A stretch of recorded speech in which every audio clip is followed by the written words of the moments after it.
Inaresto ang isang lalaki at dalawang binatilyo na nanghablot ng bag sa Villasis, Pangasinan. Ayon sa babaeng biktima, pauwi na siya kasama ang isang katrabaho nang lapitan sila ng tatlong lalaki. Nakipag-usap pa raw sa kanila ang mga sospek pero maya-maya lang, biglang hinablot ng isang sospek ang bag ng biktima.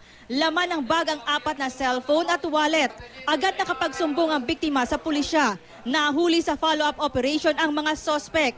Inamin ng mga sospek ang pagnanakaw. Sinunog pa nila ang bag ng biktima matapos makuha ang laman nito.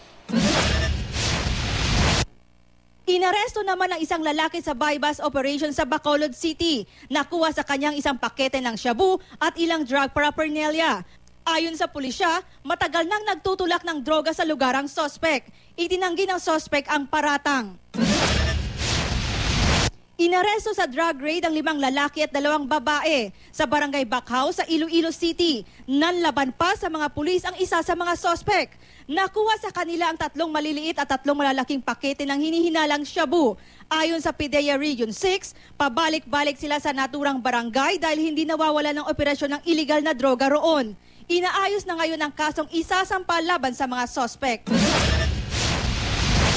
Sa Cebu City, nahuli ang isang lalaking gumagamit ng peking pera sa pagbili sa isang tindahan. Ayon sa anak ng may-ari ng tindahan, bumili ng 2 kaha ng sigarilyo ang sospek.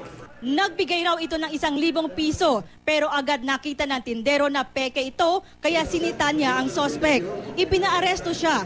Nakuha rin sa sospek ang isang peking 500 piso at peking 100 piso. Inamin naman ng sospek ang paratang. Jennifer Muñeza, Nagbabalita, Pilipinas.